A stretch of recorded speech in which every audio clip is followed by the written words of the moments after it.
कहानी की शुरुआत होती है एक साइंटिस्ट विल रोडमैन से। विल एक बड़ी लैब में अल्जाइमर जैसी खतरनाक बीमारी का इलाज ढूंढने की कोशिश कर रहा होता है। दरअसल उसके पिता चार्ल्स रोडमैन खुद इस बीमारी से जूझ रहे होते हैं। अल्जाइमर एक ऐसी बीमारी होती है जिसमें इंसान धीरे धीरे अपनी याददाश्त खोने लगता है और आखिर में अपने करीबियों को भी पहचानना बंद कर देता है। विल अपने पिता को इस हालत में टूटते हुए नहीं देख पा रहा था, इसीलिए वह दिन रात मेहनत करके एक ऐसी दवा तैयार करता है जिसका नाम होता है ALZ112। विल को उम्मीद होती है कि ये दवा इंसानों की याददाश्त वापस ला सकती है और अल्जाइमर का इलाज बन सकती है, लेकिन इस दवा को सीधे इंसानों पर इस्तेमाल करना बहुत बड़ा खतरा था। इसीलिए सबसे पहले इस दवा का टेस्ट एक फीमेल चिंपैंजी पर किया जाता है जिसका नाम होता है ब्राइट आइज। जैसे ही ब्राइट आइज को ये दवा दी जाती है, उसके अंदर कमाल का बदलाव दिखने लगता है। वह पहले से ज्यादा तेज, समझदार और अलर्ट हो जाती है। उसका दिमाग किसी आम जानवर की तरह नहीं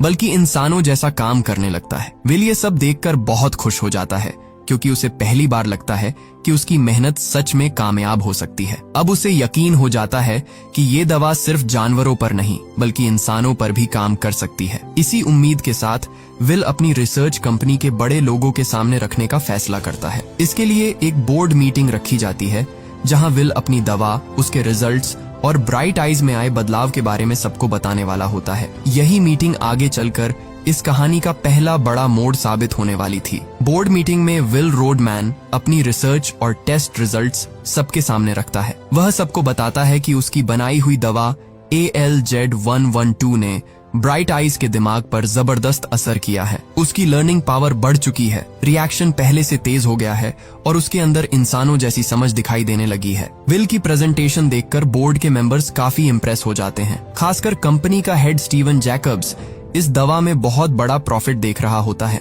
उसे लगता है कि अगर ये दवा इंसानों पर काम कर गई तो उनकी कंपनी पूरी दुनिया में फेमस हो जाएगी। लेकिन उसी समय दूसरी तरफ लैब के अंदर ब्राइट आइज को दिखाया जाता है। एक वर्कर उसे उसके सेल से निकालकर दूसरी जगह ले जाना चाहता है, लेकिन आज ब्राइट आइज का बिहेवियर बहुत अलग होता है। वह अपने सेल से बाहर आने को तैयार ही नहीं होती। वर्कर उसे जबरदस्ती बाहर निकालने की कोशिश करता है और तभी ब्राइट आइज अचानक बेकाबू हो जाती है। अगले ही पल वह अपने सेल से बाहर निकलती है और पूरे लैब में भगदड़ मचा देती है। रास्ते में जो भी आता है वह उसे हटाती हुई तेजी से आगे बढ़ती जाती है। साइंटिस्ट्स और वर्कर्स अपनी जान बचाकर इधर उधर भागने लगते हैं। ब्राइट आइज गुस्से में सीधे उसी रूम की तरफ बढ़ती है जहां विल बोर्ड मेंबर्स को प्रेजेंटेशन दे रहा होता है। विल उसे देखकर रोकने की कोशिश करता है, लेकिन ब्राइट आइज अब किसी की बात सुनने की हालत में नहीं होती। वह ग्लास तोड़ते हुए मीटिंग रूम तक पहुंच जाती है। बोर्ड मेंबर्स डर के मारे पीछे हट जाते हैं। इससे पहले कि ब्राइट आइज किसी और को नुकसान पहुंचा पाती,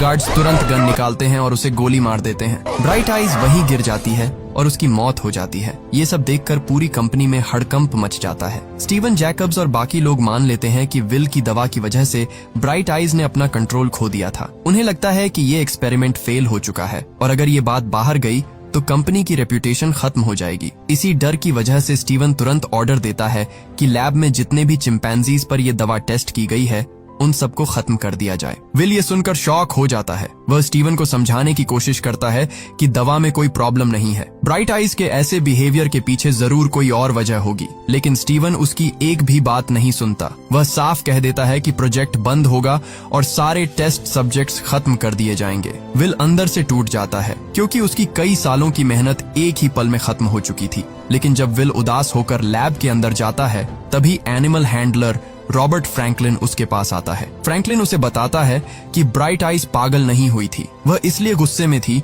क्योंकि उसने उसी समय एक बच्चे को जन्म दिया था। वह अपने बच्चे को अकेला छोड़कर कहीं नहीं जाना चाहती थी। ये सुनकर विल हैरान रह जाता है। अब उसे समझ आता है कि ब्राइट आइज का गुस्सा दवा की वजह से नहीं बल्कि अपने बच्चे को बचाने की वजह से था। फ्रैंकलिन आगे बताता है कि उसने बाकी चिंपैंजीज को तो खत्म कर दिया, लेकिन ब्राइट आइज के छोटे बच्चे को नहीं मार पाया। वह बच्चा अभी भी लैब में छुपा हुआ है और अगर स्टीवन को उसके बारे में पता चल गया तो वह उसे भी मरवा देगा। विल उस छोटे बच्चे को देखता है। वह बिल्कुल इनोसेंट होता है, लेकिन उसकी आंखों में अलग ही समझ दिखाई दे रही होती है। विल समझ जाता है कि ये बच्चा आम चिंपैंजी नहीं है क्योंकि उसकी मां पर ALZ112 का असर हुआ था और शायद वही असर इस बच्चे में भी आ चुका है। इसीलिए विल उसे लैब में मरने के लिए नहीं छोड़ता। वह बिना किसी को बताए उस छोटे चिंपैंजी को अपने साथ घर ले आता है। यही छोटा बच्चा आगे चलकर सीजर बनने वाला था। अब विल उस छोटे चिंपैंजी को अपने घर ले आता है। घर पर जब उसके पिता चार्ल्स रोडमैन उस बच्चे को देखते हैं तो उनके चेहरे पर एक अलग ही खुशी आ जाती है। चार्ल्स पहले से अल्जाइमर की वजह से अकेले और कमजोर होते जा रहे थे, लेकिन इस छोटे चिंपैंजी को देखकर जैसे उनके अंदर फिर से जान आ जाती है। सबसे हैरानी की बात यह होती है कि बच्चा छोटा जरूर था, लेकिन उसका दिमाग किसी आम जानवर जैसा बिल्कुल नहीं था। वह हर चीज को बहुत ध्यान से देखता था, समझता था और बहुत जल्दी सीख भी जाता था। विल समझ जाता है कि उसकी माँ ब्राइट आइज पर हुए एक्सपेरिमेंट का असर इस बच्चे पर भी आया है। धीरे धीरे वह चिंपैंजी चार्ल्स के साथ रहने लगता है। चार्ल्स भी उसे अपने बच्चे की तरह मानने लगते हैं और प्यार से उसका नाम रखते हैं सीजर। अब समय गुजरता है और सीजर विल के घर में बड़ा होने लगता है। 3 साल बाद सीजर पहले से कहीं ज्यादा इंटेलिजेंट हो चुका होता है। वह घर के छोटे मोटे काम समझने लगता है, गेम्स खेलता है, बुक्स पढ़ता है और इशारों से अपनी बात भी बताने लगता है। उसकी लर्निंग स्पीड इतनी तेज होती है कि विल खुद उसे देखकर हैरान रह जाता है। लेकिन सीजर के अंदर एक कमी अब भी रहती है। वह इंसानों की हर बात समझ सकता था, लेकिन इंसानों की तरह बोल नहीं सकता था। फिर भी उसकी आंखों और इशारों से साफ पता चलता था कि वह किसी आम एनिमल से बहुत अलग है। उधर दूसरी तरफ चार्ल्स की हालत धीरे धीरे खराब होती जा रही होती है। अल्जाइमर की वजह से उनकी याददाश्त कमजोर पड़ने लगती है। कभी वह चीजें भूल जाते, कभी लोगों को पहचानने में दिक्कत होती और कभी अचानक गुस्सा करने लगते। हालत इतनी बिगड़ जाती है कि उनकी नर्स भी उनका ध्यान रखने से मना कर देती है, क्योंकि उसे डर होता है कि चार्ल्स कभी भी उसे नुकसान पहुंचा सकते हैं। विल ये सब देखकर अंदर से टूट जाता है। उसके पिता ही उसकी जिंदगी का आखिरी सहारा थे और अब वह उन्हें धीरे धीरे खुद से दूर जाते हुए देख रहा था। इसीलिए एक दिन विल बड़ा रिस्क लेने का फैसला करता है। वह लैब से चुपके से वही एक्सपेरिमेंटल दवाई ALZ-112 अपने घर ले आता है, जिसे पहले ब्राइट आइज पर टेस्ट किया गया था। विल जानता था कि ये गलत है, लेकिन उसके पास अपने पिता को बचाने का कोई दूसरा रास्ता नहीं था। रात में वह अपने पिता चार्ल्स को वो इंजेक्शन लगा देता है। पूरी रात विल बेचैनी में गुजारता है। उसके दिमाग में बस एक ही डर होता है कि कहीं इस दवा से उसके पिता को कुछ हो न जाए। लेकिन अगली सुबह जब विल कमरे में आता है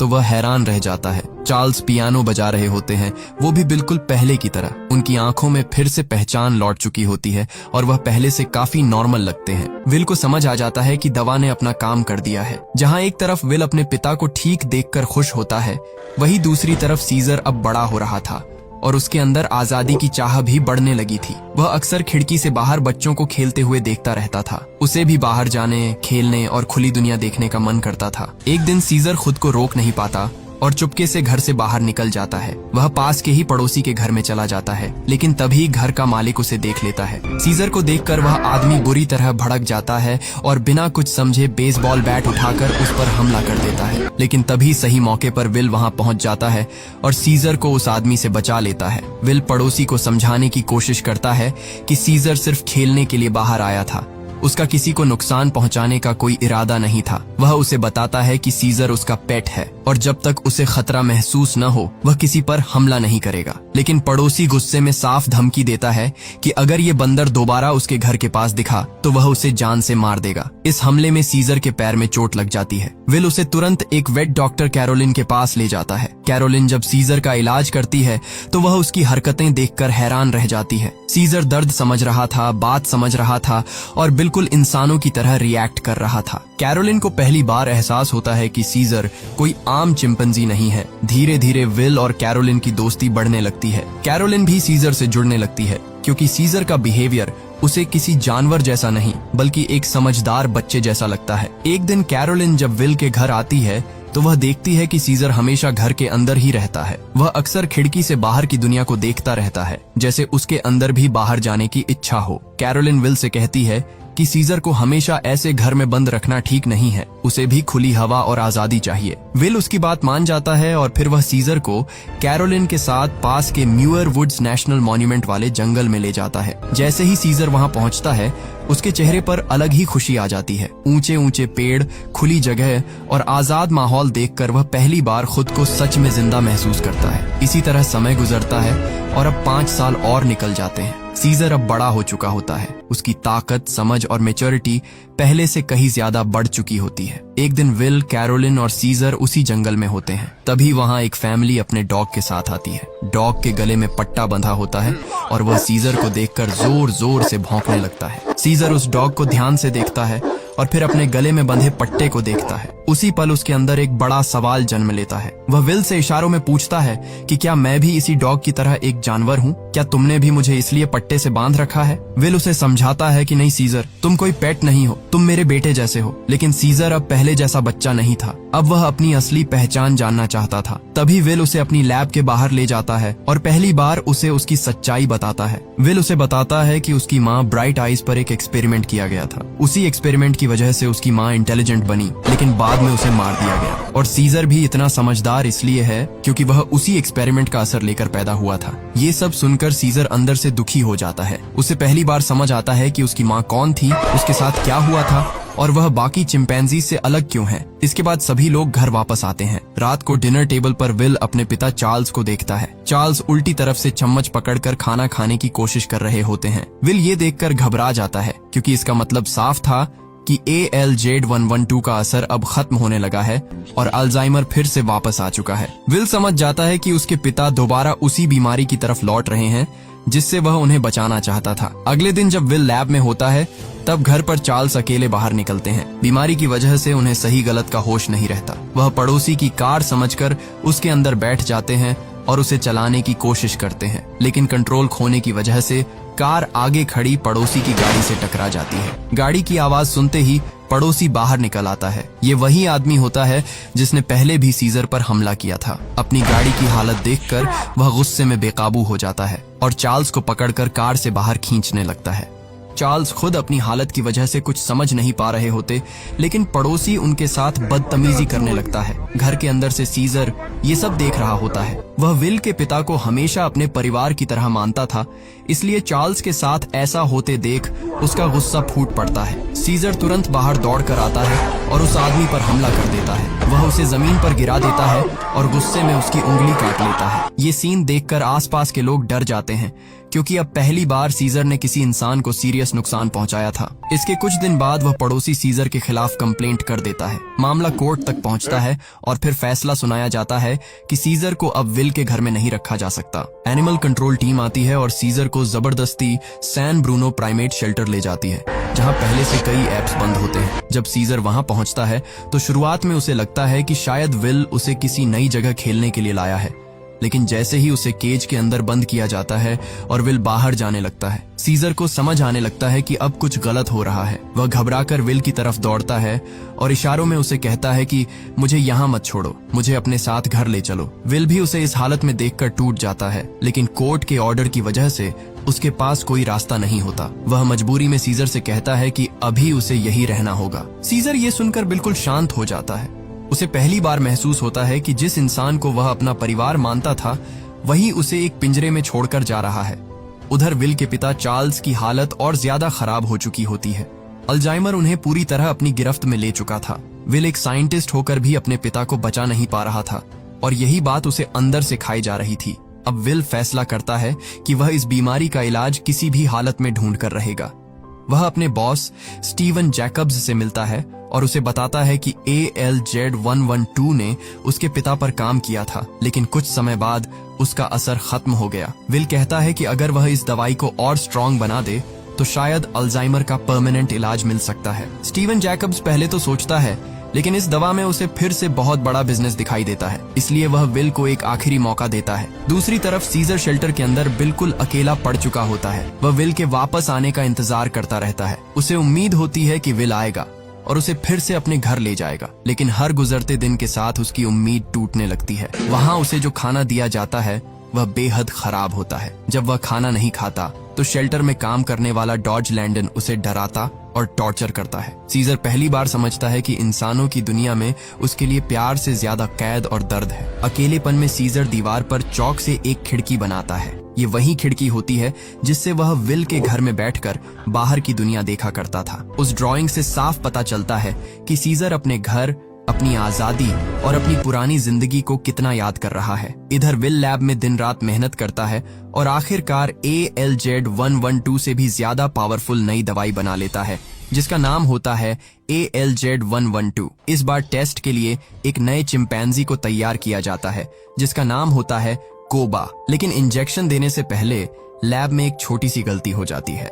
प्रेशर की वजह से पाइप से दवाई की गैस बाहर निकलती है और वहां मौजूद वर्कर रॉबर्ट फ्रैंकलिन बिना मास्क के उस गैस को सांस के साथ अंदर ले लेता है। फ्रैंकलिन को उस वक्त इसका अंदाजा नहीं होता कि ये छोटी सी गलती आगे चलकर पूरी दुनिया के लिए कितनी बड़ी तबाही बनने वाली है। इसके बाद किसी तरह कोबा को ALZ-112 दिया जाता है। कुछ ही देर में उसके अंदर भी बदलाव दिखने लगता है। उसका बिहेवियर बदल जाता है और वह पहले से कहीं ज्यादा इंटेलिजेंट हो जाता है। विल को लगता है कि उसकी नई दवा भी काम कर गई है, लेकिन उसे ये नहीं पता था कि यही दवा इंसानों के लिए मौत बन चुकी है। इस टेस्ट के बाद साफ हो जाता है कि विल की नई बनाई हुई दवाई ALZ-112 भी काम कर रही है। कोबा के अंदर भी इंटेलिजेंस बढ़ने लगती है और ये देखकर विल को लगता है कि शायद इस बार वह अल्जाइमर का परमानेंट इलाज ढूंढ चुका है। इस कामयाबी के बाद विल और कैरोलिन दोनों सीजर से मिलने सैन ब्रूनो प्राइमेट शेल्टर पहुंचते हैं। लेकिन वहां जाकर विल जो देखता है उससे उसका गुस्सा फूट पड़ता है। सीजर को एक छोटे से केज में बंद करके रखा गया होता है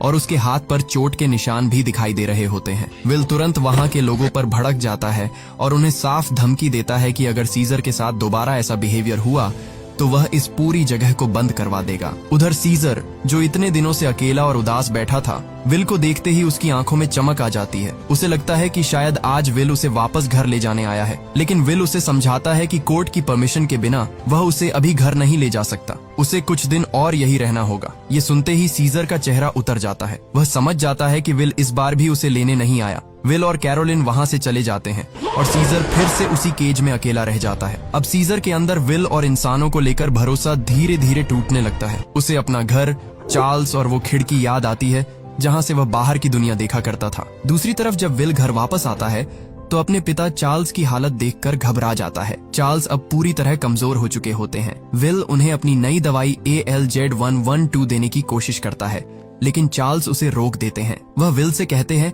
कि अब कोई फायदा नहीं, क्योंकि अब उनका समय आ चुका है। कुछ ही देर बाद चार्ल्स वहीं दम तोड़ देते हैं। विल अपने पिता को खोकर पूरी तरह टूट जाता है। अब उसकी जिंदगी में न चार्ल्स बचे थे और न ही सीजर उसके साथ था। सीजर ही अब उसका आखिरी सहारा था। इसीलिए विल बहुत सारे पैसे लेकर फिर से शेल्टर पहुंचता है। वहां का ओनर जॉन लैंडन पहले तो सीजर को छोड़ने से मना कर देता है, लेकिन पैसे देखकर मान जाता है। विल तुरंत सीजर के पास जाता है और प्यार से कहता है कि चलो सीजर, अब हम घर चलते हैं। लेकिन तभी सीजर विल के हाथ में रखा पट्टा देख लेता है। सीजर को उसी पल समझ आ जाता है कि विल उसे घर तो ले जाएगा, लेकिन फिर से एक पेट की तरह बांध कर रखेगा। अब सीजर पहले जैसा नहीं था। उसने इंसानों की कैद, उनका डर और उनका असली चेहरा देख लिया था। इसलिए सीजर खुद ही केज का गेट बंद कर देता है और विल के साथ जाने से मना कर देता है। विल हैरान रह जाता है, लेकिन सीजर अब अपना फैसला कर चुका था।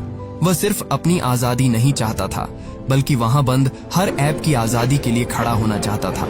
मजबूर होकर विल वहां से अकेला वापस चला जाता है। उसी रात शेल्टर में काम करने वाले डॉज लैंडन के कुछ दोस्त वहां आते हैं, सिर्फ पिंजरों में बंद एप्स को देखने और मजाक उड़ाने के लिए। उनमें से एक लड़का सीजर के केज के पास आता है। सीजर चुपचाप मौका देखता है और अचानक उसे अपनी तरफ खींच लेता है। इसी दौरान सीजर बड़ी चालाकी से उसकी जेब से एक छोटा सा चाकू चुरा लेता है। रात गहराते ही सीजर उसी चाकू की मदद से अपने केज का लॉक खोलता है। फिर वह चुपचाप ऊपर की तरफ चढ़ता है और शेल्टर से बाहर निकल जाता है। अब सीजर सीधे विल के घर पहुंचता है। घर के अंदर जाकर उसे वही एक्सपेरिमेंटल दवाई ALZ-112 मिल जाती है, जिसे विल ने अल्जाइमर के इलाज के लिए बनाया था। सीजर उस दवाई को उठा लेता है, क्योंकि अब उसके दिमाग में एक बड़ा प्लान बन चुका था। ALZ-112 हाथ लगते ही सीजर वापस उसी सैन ब्रूनो प्राइमेट शेल्टर में लौट आता है, जहां बाकी एप्स पिंजरों में बंद थे। वहां पहुंचकर वह दवाई के कैनिस्टर्स खोल देता है, जिससे उसकी गैस धीरे धीरे पूरे शेल्टर में फैलने लगती है। कुछ ही देर में वहां बंद सभी चिंपैंजीज, गोरिल्लास और ओरांगुटैन्स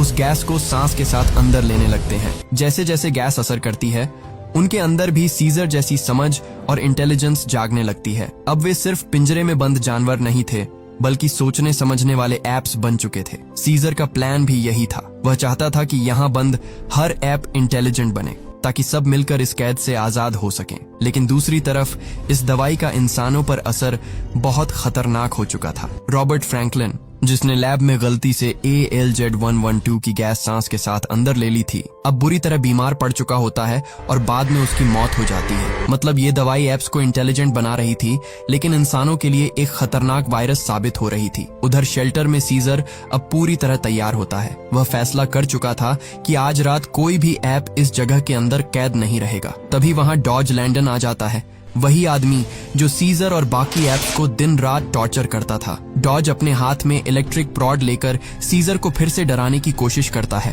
और उसे शॉक मार देता है, लेकिन इस बार सीजर डरता नहीं है। वह डॉज का हाथ पकड़ लेता है। डॉज गुस्से में उसे चिल्लाकर कहता है कि हाथ छोड़ो, और तभी वह सीन आता है जो सीजर की जिंदगी का सबसे बड़ा मोड़ बन जाता है। सीजर पहली बार अपने मुंह से बोलता है नहीं। डॉज ये सुनकर शॉक रह जाता है। उसे यकीन ही नहीं होता कि सीजर बोल सकता है। अगले ही पल सीजर उसे जोरदार हमला करके पीछे फेंक देता है। इसके बाद सीजर एक एक करके सारे केजेस खोलने लगता है और वहां बंद सभी एप्स को आजाद कर देता है। डॉज दोबारा इलेक्ट्रिक प्रॉड लेकर उन्हें रोकने की कोशिश करता है, लेकिन सीजर तुरंत पानी का होज खोल देता है। पानी डॉज के ऊपर गिरता है और इलेक्ट्रिक प्रॉड की वजह से उसकी पूरी बॉडी में करंट फैल जाता है। डॉज वहीं मर जाता है। अब सीजर अपनी पूरी ऐप आर्मी के साथ शेल्टर से बाहर निकलता है। पहली बार ये सभी एप्स खुली दुनिया में कदम रखते हैं। इसके बाद सीजर उन्हें सीधे जेनसिस लेबोरेटरी की तरफ ले जाता है, जहां उसकी मां ब्राइट आइज पर एक्सपेरिमेंट हुआ था और जहां कोबा समेत कई एप्स अभी भी कैद थे। लैब में घुसते ही सीजर और उसके साथी वहां बंद बाकी एप्स को भी आजाद कर देते हैं। अब उनकी संख्या और भी ज्यादा बढ़ चुकी थी। अब सीजर के साथ सिर्फ कुछ चिंपैंजीज नहीं, बल्कि पूरी ऐप आर्मी खड़ी थी। उधर विल को सीजर की बहुत याद आ रही होती है। वह शेल्टर में फोन करता है, लेकिन आगे से कोई जवाब नहीं मिलता। विल को शक होता है और वह तुरंत शेल्टर पहुंच जाता है। वहां जाकर वह देखता है कि पूरा शेल्टर खाली पड़ा है, न सीजर है और न बाकी एप्स। तभी उसे वहां एक घायल आदमी मिलता है जो उसे बताता है कि सीजर सबको लेकर जा चुका है और जाते जाते वह बोल भी रहा था। ये सुनते ही विल समझ जाता है कि सीजर अब उसी जंगल की तरफ जाएगा जहां वह बचपन में उसे लेकर जाया करता था। वही जंगल सीजर के लिए आजादी और घर जैसा था। दूसरी तरफ सीजर अपनी पूरी आर्मी के साथ शहर को पार करते हुए आगे बढ़ रहा होता है। रास्ते में वे कई जगह तोड़फोड़ करते हैं, लेकिन सीजर का मकसद इंसानों को मारना नहीं होता। वह बस अपने लोगों को आजाद करके जंगल तक पहुंचाना चाहता था। आगे बढ़ते हुए उनके सामने गोल्डन गेट ब्रिज आ जाता है, लेकिन ब्रिज पर पुलिस पहले से उनका रास्ता रोककर खड़ी होती है। हर तरफ पुलिस कार्स, गन्स और हेलीकॉप्टर्स तैनात होते हैं। अब सीजर समझ जाता है कि जंगल तक पहुंचने के लिए उन्हें इस ब्रिज को पार करना ही होगा, और यहीं से शुरू होती है इंसानों और एप्स के बीच पहली बड़ी टक्कर। पुलिस उन पर गोलियां चलाने लगती है, हेलीकॉप्टर्स ऊपर से अटैक करने लगते हैं और एप्स चारों तरफ से फंस जाते हैं। लेकिन सीजर पीछे हटने वाला नहीं था। वह अपनी आर्मी को सिग्नल देता है और अब एप्स अलग अलग तरफ से ब्रिज पर हमला करने लगते हैं। असली जंग अब शुरू हो चुकी थी। ब्रिज पर पुलिस लगातार फायरिंग कर रही होती है। गोलियां सीजर और बाकी एप्स के बिल्कुल पास से निकल रही होती हैं। तभी अचानक एक बड़ा गोरिल्ला बक सीजर को बचाने के लिए सीधे हेलीकॉप्टर पर छलांग लगा देता है। बक पूरी ताकत से हेलीकॉप्टर से टकराता है, जिससे हेलीकॉप्टर कंट्रोल खो देता है और ब्रिज पर क्रैश हो जाता है। अब कहानी 10 साल आगे जाती है। वायरस फैले हुए 10 साल बीत चुके होते हैं और दुनिया पूरी तरह बदल चुकी होती है। इंसानों की आबादी लगभग खत्म हो चुकी होती है। शहर वीरान पड़ चुके होते हैं, रोड्स खाली होती हैं। वहीं दूसरी तरफ एप्स की पॉपुलेशन तेजी से बढ़ चुकी होती है। जंगल अब उनका घर ही नहीं, उनकी पूरी दुनिया बन चुका था। सीजर अब पहले से ज्यादा मैच्योर, पावरफुल और समझदार लीडर बन चुका होता है। उसके साथ उसकी वाइफ कॉर्नेलिया, उसका बेटा ब्लू आइज और छोटा बेटा कॉर्नेलियस भी होते हैं। एक दिन सीजर का बड़ा बेटा ब्लू आइज अपने दोस्त ऐश के साथ जंगल में होता है। तभी अचानक उनके सामने एक इंसान आ जाता है। वो इंसान अकेला नहीं होता, उसके साथ पूरी एक टीम होती है। दरअसल ये लोग जंगल के अंदर मौजूद एक पुराने हाइड्रो इलेक्ट्रिक डैम को चेक करने आए होते हैं। लेकिन जैसे ही उनमें से एक आदमी कार्वर, सीजर के बेटे ब्लू आइज और उसके दोस्त ऐश को देखता है, वह डर के मारे तुरंत गन निकाल लेता है। गन देखकर ब्लू आइज और ऐश घबरा जाते हैं और जोर जोर से चिल्लाने लगते हैं। इसी पैनिक में कार्वर गोली चला देता है और गोली सीधे ऐश को लग जाती है। गोली की आवाज पूरे जंगल में फैल जाती है और कुछ ही सेकंड्स में सीजर अपने सारे एप्स के साथ वहां पहुंच जाता है। सभी एप्स के चेहरे पर गुस्सा साफ दिख रहा होता है, क्योंकि इंसानों ने उनके इलाके में आकर उनके बच्चे पर गोली चलाई थी। तभी इंसानों के ग्रुप का लीडर मैल्कम आगे आता है। वह सीजर से बात करने की कोशिश करता है और उसे समझाता है कि वे लोग लड़ने नहीं आए, उनका मकसद सिर्फ डैम को रिपेयर करना है ताकि उनके बचे हुए लोगों को इलेक्ट्रिसिटी मिल सके। सीजर कुछ पल मैल्कम को देखता है। वह समझ जाता है कि ये लोग अभी हमला करने नहीं आए हैं, लेकिन फिर भी वह उन्हें वार्निंग देता है कि आज तुम लोग जिंदा जा रहे हो, लेकिन अगर दोबारा हमारे इलाके में आए तो वापस नहीं लौट पाओगे। ये सुनते ही मैल्कम अपनी टीम को लेकर वहां से निकल जाता है। लेकिन एप्स के बीच कोबा ये सब देखकर अंदर ही अंदर गुस्से से जल रहा होता है। कोबा इंसानों के एक्सपेरिमेंट्स और टॉर्चर का शिकार रह चुका था। उसे इंसानों पर बिल्कुल भरोसा नहीं था। वह सीजर से कहता है कि इंसान वापस आ गए हैं और अगर उन्हें अभी नहीं रोका गया तो वे फिर से एप्स को केज और लैब में बंद कर देंगे। कोबा की बातें बाकी एप्स के दिमाग में भी असर करने लगती हैं। सीजर भी सोच में पड़ जाता है। इसीलिए सीजर फैसला करता है कि इंसानों को साफ साफ उनकी ताकत दिखानी होगी। इसके बाद सीजर अपनी पूरी एप आर्मी के साथ जंगल से निकलकर इंसानों की कॉलोनी की तरफ बढ़ता है। जब एप्स शहर के पास पहुंचते हैं तो वहां का नजारा बिल्कुल बदल चुका होता है। जो शहर कभी इंसानों से भरा रहता था, अब वह टूटी हुई बिल्डिंग्स, खाली रोड्स और खामोशी में डूबा हुआ था। इसी वीरान शहर के बीच सीजर अपनी पूरी आर्मी के साथ इंसानों की बस्ती में एंट्री करता है। एप्स को इतनी बड़ी संख्या में देखकर वहां मौजूद लोग डर जाते हैं। तभी मैल्कम फिर से सीजर के सामने आता है और उसे शांत करने की कोशिश करता है। वह कहता है कि हम पहले ही माफी मांग चुके हैं, हम लड़ाई नहीं चाहते। लेकिन सीजर गुस्से में साफ कहता है कि आज के बाद अगर कोई भी इंसान हमारे इलाके में आया तो वह जिंदा वापस नहीं जाएगा। पास में खड़ा कोबा इंसानों को देखकर और भी भड़क रहा होता है। वह चाहता था कि सीजर अभी यही इन बचे हुए इंसानों को खत्म कर दे, लेकिन सीजर ऐसा लीडर नहीं था। वह बिना वजह खून खराबा नहीं चाहता था, इसलिए वार्निंग देकर वह अपनी आर्मी के साथ वापस चला जाता है। दूसरी तरफ मैल्कम की परेशानी और बढ़ जाती है, क्योंकि उनकी कॉलोनी पूरी तरह अंधेरे में डूबी हुई थी। मैल्कम अपने लीडर ड्राइफुस से कहता है कि उसे एक बार और कोशिश करने दी जाए, शायद सीजर उसकी बात समझ जाए। ड्राइफुस पहले मना करता है, लेकिन फिर मजबूरी में उसे इजाजत दे देता है। इसके बाद मैल्कम अपनी छोटी टीम के साथ फिर से जंगल में सीजर से मिलने पहुंचता है। वह सीजर को साफ साफ बताता है कि उनके लोग बिना इलेक्ट्रिसिटी के ज्यादा दिन सरवाइव नहीं कर पाएंगे। उन्हें सिर्फ डैम रिपेयर करना है, उसके बाद वे लोग वापस चले जाएंगे। सीजर कुछ देर सोचता है। उसे मैल्कम की बातों में झूठ कम और मजबूरी ज्यादा दिखाई देती है, इसलिए वह उन्हें एक मौका देता है, लेकिन एक कंडीशन के साथ। उनके पास जितने भी वेपन्स हैं वे सब एप्स के पास जमा कराने होंगे। मैल्कम और उसकी टीम मजबूरी में अपने सारे हथियार छोड़ देते हैं। इसके बाद सीजर उन्हें डैम तक जाने की इजाजत दे देता है। अब मैल्कम की टीम पावर प्लांट में काम शुरू करती है, लेकिन काम के दौरान एक ऐप को उनके सामान में छुपी हुई शॉटगन मिल जाती है। वह तुरंत गन उठाकर सीजर के पास ले आता है। गन देखते ही सीजर का भरोसा फिर से हिल जाता है, क्योंकि उसने साफ कहा था कि कोई वेपन अंदर नहीं आएगा। वह गुस्से में मैल्कम और उसकी टीम से कहता है कि तुम लोगों ने हमारे साथ धोखा किया है। मैंने साफ कहा था कि कोई वेपन अंदर नहीं आएगा, फिर भी तुम लोग गन छुपा कर लाए। सीजर उन्हें तुरंत वहां से जाने के लिए कह देता है, लेकिन तभी उसे पता चलता है कि मैल्कम की वाइफ एली ने उसकी बीमार वाइफ कॉर्नेलिया को मेडिसिन दी थी, जिससे उसकी हालत थोड़ी बेहतर होने लगी है। ये सुनकर सीजर का गुस्सा थोड़ा शांत हो जाता है। वह मैल्कम को आखिरी मौका देता है और कहता है कि तुम्हारे पास सिर्फ कल तक का समय है, डैम ठीक करो और फिर हमेशा के लिए हमारे इलाके से चले जाना। दूसरी तरफ इंसानों की कॉलोनी में ड्राइफुस और उसके लोग एप्स पर बिल्कुल भरोसा नहीं करते। उन्हें लगता है कि एप्स कभी भी हमला कर सकते हैं, इसलिए वे लोग सीक्रेटली कई मशीन गन्स और हथियार रेडी करके रखते हैं ताकि जरूरत पड़ने पर एप्स को खत्म किया जा सके। लेकिन ऊपर से ये सब कोबा देख लेता है। इंसानों के हथियार देखकर उसका गुस्सा और बढ़ जाता है। वह तुरंत सीजर के पास आता है और बताता है कि इंसान झूठ बोल रहे हैं। उनके पास सिर्फ एक गन नहीं, बल्कि पूरी की पूरी गाड़ी हथियारों से भरी हुई है। कोबा चाहता है कि सीजर अभी जाकर इंसानों पर हमला कर दे, लेकिन सीजर उसे रोकता है और कहता है कि मैंने उन्हें एक दिन का समय दिया है, अगर कल तक वे नहीं गए तो फिर हम देखेंगे। लेकिन कोबा के अंदर इंसानों के लिए इतनी नफरत भरी होती है कि वह सीजर की बात मानने को तैयार नहीं होता। वह सीजर के फैसले पर सवाल उठाने लगता है। ये देखकर सीजर का गुस्सा भी फूट पड़ता है और वह कोबा को बुरी तरह पीट देता है। कोबा बाहर से तो शांत हो जाता है, लेकिन अंदर से वह बदले की आग में जलने लगता है। उसे लगने लगता है कि सीजर अब एप्स का नहीं बल्कि इंसानों का साथ दे रहा है। इसीलिए कोबा चुपके से इंसानी कॉलोनी में जाता है। वहां वह हथियार उठाता है और बिना सोचे कई इंसानों को मार देता है। इसके बाद वह वापस जंगल में आता है और एप्स के घरों में आग लगा देता है ताकि सबको लगे कि ये हमला इंसानों ने किया है। फिर कोबा सही मौका देखकर सीजर के पास पहुंचता है। उस वक्त सीजर के आसपास कोई ऐप नहीं होता।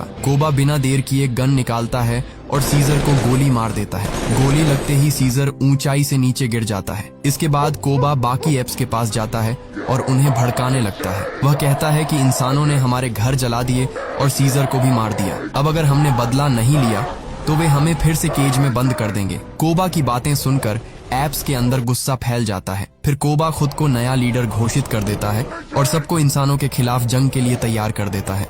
उधर इंसानों की कॉलोनी में आखिरकार इलेक्ट्रिसिटी वापस आ चुकी होती है। लोग इतने सालों बाद लाइट देखकर खुश होते हैं और सेलिब्रेशन करने लगते हैं, लेकिन उन्हें नहीं पता होता कि उनकी ये खुशी ज्यादा देर टिकने वाली नहीं है। कोबा अपनी पूरी एप आर्मी के साथ उनकी तरफ बढ़ रहा होता है। सबसे पहले वह उन हथियारों वाली जगह पर पहुंचता है जहां इंसानों ने गन्स छुपाकर रखी होती है। एप्स एक एक करके मशीन गन्स उठा लेते हैं और फिर इंसानी कॉलोनी पर हमला कर देते हैं। देखते ही देखते हर तरफ भगदड़ मच जाती है। इंसान भी जवाब में फायरिंग शुरू कर देते हैं, लेकिन एप्स की संख्या बहुत ज्यादा होती है। कई एप्स मारे जाते हैं, लेकिन कोबा रुकता नहीं। वह लगातार गोली चलाता रहता है और पूरे इलाके को वॉर जोन बना देता है। इसी हमले के बीच ऐश भी होता है, वही यंग ऐप जिसे शुरुआत में गोली लगी थी। कोबा उसके हाथ में गन देकर कहता है कि इंसानों को मारो, लेकिन ऐश मना कर देता है क्योंकि उसे सीजर की बात याद होती है कि बिना वजह किसी इंसान को नुकसान नहीं पहुंचाना। ये सुनकर कोबा का गुस्सा भड़क उठता है। वह ऐश को पकड़कर ऊंचाई से नीचे फेंक देता है, जिससे उसकी मौत हो जाती है। जो भी ऐप कोबा का ऑर्डर मानने से मना करता है उसे पकड़कर कैद कर दिया जाता है। दूसरी तरफ जंगल के बीच मैल्कम, उसकी वाइफ एली और उसका बेटा अलेक्जेंडर शहर की तरफ जा रहे होते हैं। तभी रास्ते में उन्हें सीजर घायल और बेहोश हालत में पड़ा मिलता है। वे तुरंत उसे अपनी गाड़ी में डालते हैं और छुपाकर अपने घर ले आते हैं। एली सीजर का इलाज शुरू करती है। धीरे धीरे सीजर की हालत थोड़ी बेहतर होने लगती है। जब सीजर को होश आता है तो वह मैल्कम को बताता है कि उस पर हमला इंसानों ने नहीं किया था। उस पर गोली किसी और ने नहीं, बल्कि उसके अपने साथी कोबा ने चलाई थी। ये सुनकर मैल्कम हैरान रह जाता है कि कोबा ने अपने ही लीडर पर हमला क्यों किया, लेकिन अब उसे समझ आ चुका था कि एप्स और ह्यूमंस के बीच जो जंग शुरू हुई है उसके पीछे सीजर नहीं बल्कि कोबा की नफरत है। मैल्कम जरूरी मेडिसिन लेने के लिए एक मेडिकल स्टोर की तरफ जाता है। वहां अचानक उसके सामने सीजर का बेटा ब्लू आइज आ जाता है। ब्लू आइज के हाथ में गन होती है और वह मैल्कम पर निशाना तान देता है। उसे लगता है कि इंसानों ने ही उसके पिता को मारा है, लेकिन मैल्कम उसे रोकते हुए बताता है कि तुम्हारे पिता अभी भी जिंदा है। मैंने उन्हें अपने घर में छुपा कर रखा है और उन पर हमला इंसानों ने नहीं बल्कि कोबा ने किया है। ब्लू आइज ये सुनकर पहले तो यकीन नहीं करता, लेकिन फिर मैल्कम उसे अपने घर ले आता है। जैसे ही ब्लू आइज अपने पिता सीजर को जिंदा देखता है, वह अंदर से टूट जाता है। अपने पिता की हालत देखकर उसकी आंखों में आंसू आ जाते हैं। ब्लू आइज सीजर को बताता है कि कोबा ने झूठ बोलकर खुद को लीडर बना लिया है। उसने एप्स को इंसानों के खिलाफ भड़का दिया और जो भी उसके ऑर्डर्स नहीं मान रहा उसे कैद कर रहा है। वह तुरंत वापस जाता है और उस जगह पहुंचता है जहां कोबा ने अपने ही एप्स को कैद करके रखा होता है। ब्लू आइज चुपके से सभी लॉयल एप्स को आजाद कर देता है ताकि वे सीजर का साथ दे सकें। उधर मैल्कम भी सीजर की मदद करने के लिए सिटी टावर की तरफ जाता है। वहां उसका सामना ड्राइफूस से होता है। ड्राइफूस बताता है कि इलेक्ट्रिसिटी वापस आते ही उसने रेडियो के जरिए बाकी ह्यूमंस और मिलिट्री से कांटेक्ट कर लिया है। अब कुछ ही समय में आर्मी यहाँ पहुँचने वाली है। ड्राइफूस सिर्फ यही नहीं बताता बल्कि वह मैल्कम को टावर के ऊपर लगाए गए एक्सप्लोसिव्स भी दिखाता है। उसका प्लान होता है कि जब एप्स यहाँ आएंगे तो वह रिमोट से पूरा टावर उड़ा देगा और एक ही झटके में सारे एप्स खत्म हो जाएंगे। दूसरी तरफ सीजर अपनी कमजोर हालत के बावजूद कोबा का सामना करने के लिए निकल पड़ता है। सीजर जब टावर के पास पहुंचता है तो सामने कोबा अपनी आर्मी के साथ खड़ा होता है। सीजर को जिंदा देखकर सारे एप्स हैरान रह जाते हैं। अब उन्हें समझ आ जाता है कि कोबा ने उनसे झूठ बोला था। उधर टावर के अंदर ड्राइफूस देखता है कि सीजर, ब्लू आइज और बहुत सारे एप्स उसी जगह पहुंच चुके हैं। वह बिना देर किए एक्सप्लोसिव्स एक्टिवेट कर देता है। अगले ही पल टावर में जबरदस्त ब्लास्ट होता है। धमाके में कई एप्स मारे जाते हैं और ड्राइफूस भी अपनी ही बनाई तबाही में खत्म हो जाता है, लेकिन खुशकिस्मती से ब्लू आइज बच जाता है।